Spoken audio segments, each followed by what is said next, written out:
Hoje, nesse domingo, dia 25 de setembro, 50 milhões de votos de italianos vão decidir a composição do parlamento. São 400 deputados e 200 senadores. E olha que dado curioso, 4 milhões e 700 mil desses votos são de cidadãos italianos que moram no exterior. É muita coisa. São 61.500 sessões eleitorais e mais de 180 mil caixas para votos. E como que estão as intenções de voto para decidir esse importante momento da Itália? A primeira coisa que você precisa compreender aqui junto comigo é como que funcionam as eleições da Itália. Eu vou te explicar aqui no vídeo de hoje. Primeiro entenda, existem os partidos e também existem as coalizões entre os partidos. Aqui você está vendo as pesquisas eleitorais que iniciaram lá em setembro de 2021, depois atualização em fevereiro de 2022, maio e agosto de 2022. Daqui a pouco eu mostro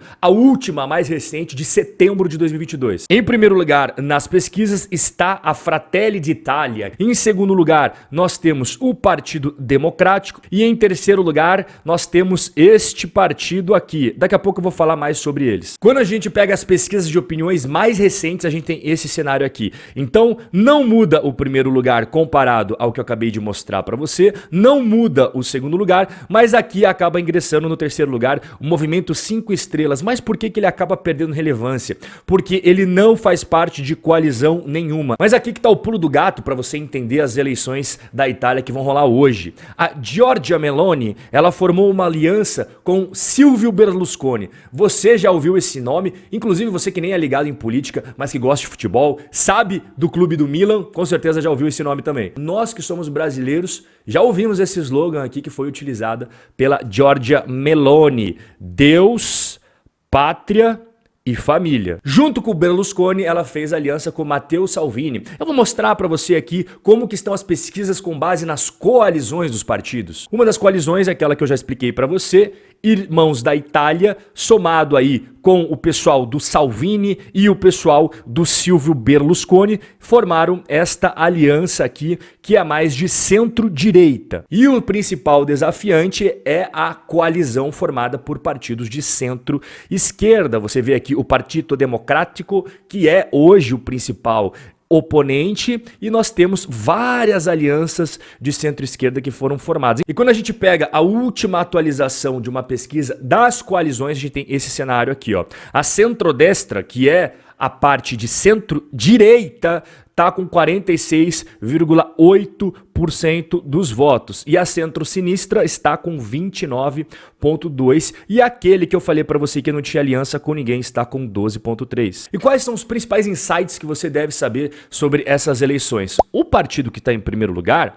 ele, nas últimas eleições, 4 anos atrás, teve apenas 4% dos votos. Então uma grande reviravolta no cenário político italiano. Agora eles estão na liderança e, somado com aquela coalizão que eu acabei de explicar para você, eles estão formando até agora, segundo as pesquisas, uma grande e ampla maioria nas duas casas do parlamento. Lembrando, né, são eleitos deputados e senadores. Quais são as principais propostas da Giorgia Meloni? Corte de impostos, rever o planejamento de gastos do governo italiano e colocar em pauta um projeto de eleição do presidente através do voto dos italianos de forma direta. Daqui a pouco eu vou explicar para você que o presidente na Itália não é eleito através do voto popular. Também pretende acabar com a proibição que existe hoje na Itália de energia nuclear. Também querem implementar subsídios para as famílias italianas voltarem a ter mais filhos, buscando aumentar a taxa de natalidade na Itália, porque hoje a população italiana é muito idosa e não está tendo a reposição, e também o combate à imigração ilegal. E quais são as principais propostas do Partito Democrático, que é do Enrico Letta? Seus projetos de campanha até agora foram um grande plano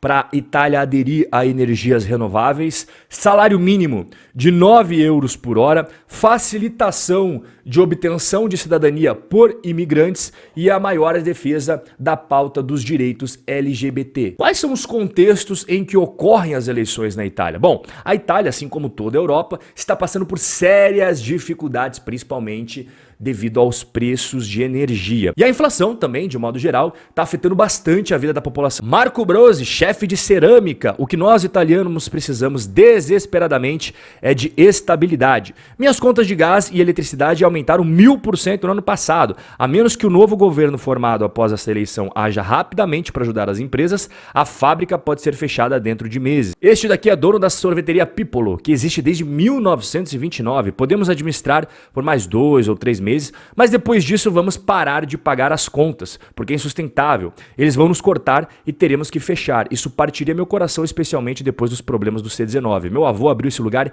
em 1929. Sobrevivemos à Segunda Guerra e tudo mais. Mas agora, a possibilidade de fechar por causa de uma crise de eletricidade dói muito. E quando a BBC fez essa reportagem com eles, inclusive a fonte está aqui embaixo, eles perceberam um negócio muito interessante. Ao lado dos potes de sorvete, uma fatura na parede mostra a conta de luz do mês de agosto de 2021, que era 4.483 euros. E hoje, a conta de agosto de 2022 saltou para 15.539 euros. Acima da fatura estão as palavras "eu não voto". Nosso governo não ajudou o suficiente. Minhas contas de energia quadruplicaram. Somos forçados a desligar nossa máquina de café às 4 horas da tarde todos os dias quando os preços da energia aumentam. A Caterina Serrone, que hoje é a candidata mais jovem do Partido Democrático, que é o partido de centro-esquerda, ela diz que a Giorgia Meloni, que é a que está na liderança hoje, ameaça correr os direitos dos jovens de conseguir um emprego estável, os direitos LGBTQ+, e os direitos das mulheres, tornando mais difícil fazer um aborto. A proposta da direita de imposto é uma injustiça, promovendo a desigualdade.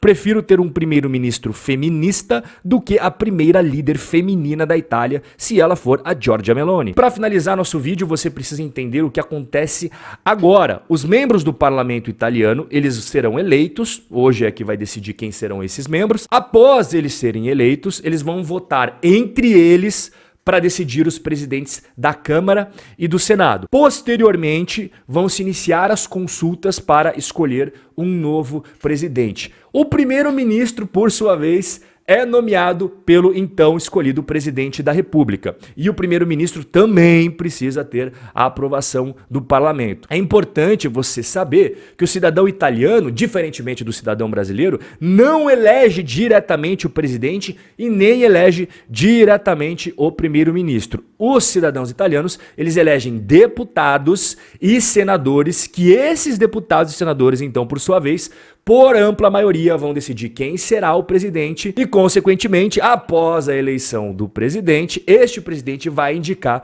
um primeiro-ministro e esse primeiro-ministro também vai precisar ter ali a grande maioria, tanto dos deputados e dos senadores, apoiando o nome dele. Fato é que o presidente italiano e o primeiro-ministro, na Itália a figura do primeiro-ministro é muito mais importante do que o presidente, precisarão ter amplo apoio da galera que for eleita agora. Será que nós teremos uma mudança nas políticas italianas? Será que a Itália vai permanecer aderindo a todas as posições dentro da União Europeia? Será que teremos embate? Bom, isso é muito cedo para a gente saber. Fato é que a gente vai acompanhando tudo isso de perto, porque o que está acontecendo na Europa, como eu venho falando nos últimos tempos, é uma mudança histórica. A gente está vendo os livros de história sendo escritos diante dos nossos olhos, é por isso que a gente está trocando bastante ideia sobre isso. E eu sei, seguindo as estatísticas do YouTube, que tem vários brasileiros que moram na Itália, assistem meus conteúdos, então quando eu for ver os comentários eu tenho certeza que vai ter vários insights dos brasileiros sobre essa eleição italiana. Nosso bate-papo de hoje fica por aqui, um forte abraço e a gente vai se ver no nosso próximo encontro.